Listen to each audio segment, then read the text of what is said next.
work death in them and that is working death in them, we don't see those people through the eyes of God with anger. Right. Exactly. And a desire to now rain down judgment. Yes. Like the people that Billy said called into that radio station. What did Jesus say to the disciples when they wanted to call down fire? I'm quite certain that to reject Jesus was much more egregious than voting in Trump. Yeah. It's much more egregious than these two guys who have probably suffered at the hands of a lie, Yes. that have taken their members in bondage and bringing forth this fruit in their life. They've suffered their whole life. Right. They're suffering at the hands of this thing. Yeah. Right. Man, God doesn't look at that and He's filled with judgment and think He wants to call down fire on them. You know what God's filled with? He's filled with compassion. He's filled with an intense desire to set them free from that thing that's killing them. Amen. And the way He sets them free isn't by coming and saying, don't do that. Right. It's not through shame and guilt, Guilt. and condemnation. No. No. He comes and He sees the lie that's causing them to define themselves this way. And so what He comes and He does is He wants to be with them in their darkness. And He wants to start a conversation with them so He can start talking to them about the thing that's causing them to dwell in the darkness. And in talking to them about the thing that's causing them to dwell in the darkness, the light can start shining in there. Right. And the light can lead them out of the lie that has them dwelling in darkness. Yes. Yeah. It's like they're in a shack. Yeah. And He comes to knock on the door Right. to take them out of the shack. But He has to lead them out of the shack. And He doesn't lead them out of the shack by saying, you're in a shack, dude, come out. Yeah. He doesn't stand on the outside of the shack and say, man, you're not supposed to be in the shack. Come on out. No, He comes into the shack. But He doesn't wrap them up in rope and drag them out of the shack either. No. No. Yeah. That's part of what we talked about in the message. That's why He says, learn of me, for I am meek and lowly in heart. I am gentle. Mm-hmm. So these guys that are in bondage, the doctrine of Jesus that would heal them from that which is taking their members captive would have to be defined as gentle and lowly in heart. Otherwise it wouldn't be from Jesus. Otherwise it wouldn't be from Jesus. Yep. So Jesus doesn't come declaring punishment to deliver people from that which they're in bondage to. Right. He comes gentle. He comes and He comforts them. He comes and He comforts them with the truth about who they are and what the Father thinks of them. That's gentle. You see, Cindy sat with a persuasion that said who she is isn't good. Right. The doctrine of Jesus, the yoke of Jesus came to her, and it was gentle. Because the teaching, the doctrine was that her heart was taught that who she is good. Right. And so that was a gentle thing. It wasn't, well, Cindy, man, just use your willpower and get up there. Yeah, Who cares right. what happens? Just who cares? Can't you just get up there? Just Who cares? do it, right. Just do it. Come on. Stop crying. You see, that's not gentle. No. God, Jesus doesn't come to the homosexual and say, God never said Adam and Steve. Yeah. No, He did not. That is not gentle. No. This is what's shocking to people. God's not busy looking at people in bondage to homosexuality and thinking, what the hell's wrong with them? Can't they just cut it out? Right. He sees why they're in bondage to that, and it actually makes sense to Him why they're in bondage to it, and He knows that the truth He has in Himself is full of power to overcome their bondage. But He's not. He sees why. Yeah, He sees the lie. Listen, man, I have a friend who's gay, and this isn't the lie can manifest in different ways, but this guy was sexually abused and assaulted his whole childhood. Now, what do you suppose kind of lies might come against a little boy as he's sexually molested by men his whole life? What do you suppose he might think about himself? What kind of lies do you think might be dwelling in his heart that would then make him think that feel attraction towards men? Right. You see, God sees all that. And He feels compassion. He knows that there's things in this world that have come against us in our lives to try to destroy us. And He's not like, how come you let that destroy you? Right. No. He comes to conquer that which came to destroy us on our behalf. He doesn't come and tell us to conquer that which tried to destroy us.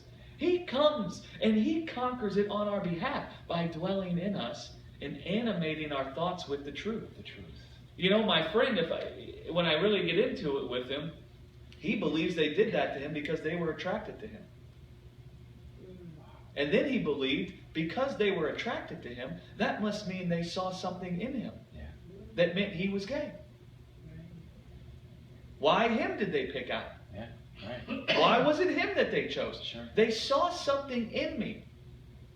Concluded at a very young age from the abuse that he was gay. Not only that, sexual stimulation produces arousal. And so whether or not he instigated the arousal, arousal could occur. Sure. And then that would persuade you of your attraction. Mm-hmm. And so God could see what's giving birth to this death in this guy. And he could see why that would happen. Sure. Exactly. So he's not busy thinking, oh, well, that guy rejected me and that's why he's doing it. Yeah. Oh, that guy's just a devil person and that's why he's doing it. Oh, he's just wicked in the sense that we define wicked like vampires or Frankenstein. Right. And that's why he's doing it. Yeah. No. He's been taken captive by a lie. Right. God sees why. Mm-hmm. God says, now let me come destroy that lie with the truth. Right. And then the truth can dwell in him and set him free. Right. Yeah, I think the thing that you said that is really important is, and God understands why that lie is there. Mm-hmm. I think we're many times just completely clueless about why lies are there and why people's behavior is what it is. You know, acting out of the lies that they believe. I think, and it's so in my mind comforting to know that God knows why that lie is there. We don't have to go figure that out. That's not for us to go figure out and to try to work through. You know, God knows about that, and if He wants to, share the truth through us to them, glory to God for that. Well, good. I'm sorry. Go ahead. But we don't need to be the ones to go figure out the lie and figure out how to get the person out of the lie or figure out why that lie is even there. That's not our responsibility. Or to tell them to overcome the lie. Yeah. Go use your strength to overcome that lie, right? Yeah, just cut it out. Yeah. One of the worst things the church has done, this will upset lots of church people, but oh well, I don't care. I don't care. I have enough friends. I worked in the French Quarter at a restaurant when I was a kid. I have a lot of friends who are gay. I've rubbed elbows with them and talked to them and sat with them and heard their hearts. People don't choose to be gay. It's not an intellectual choice. Right. In the same way that I don't choose to be intense. Mm-hmm. Right. Mm-hmm. They don't make an intellectual choice to be gay. Right. They feel something in them. And then that feeling starts communicating a word to them that tells them they're gay. Yes. Right. Just like I felt passion and intensity. Right. And then that word tried to tell me that I am intense. And then you go on an evidence collecting expedition to go affirm what that feeling was telling you. Right. Yeah. We don't choose No. we don't choose that. No. We don't choose that. Here's what happened. Here's the only role we play. A lie came to us and we adopted it. Yeah. Right. That's the role we play. Yeah. Yeah. We believed the lie was the truth. Right. That's the role we play. It's not like people have heard you shouldn't be gay and now they're choosing it anyway. Yeah. They feel an attraction that has been born from a lie dwelling in their heart. In the same way, the word of Jesus produces certain thoughts and feelings, Right. like love Mm-hmm. and peace and joy. It's the same way the other way. A word that is a lie will produce a certain thought and a certain feeling. Sure. It's this word that's producing it. It's not that they're making some cognizant intellectual choice. Right. This word is producing a lie. It's like what Paul said. When I'm under the law, or when I'm under a wrong way of thinking, the good that I want to do, I can't do, Mm-hmm. and the bad that I don't want to do is the thing I find myself doing all the time. Yet, it isn't I that am doing the bad. It's the sin dwelling in me. Now that sin in that verse is a noun. Yeah.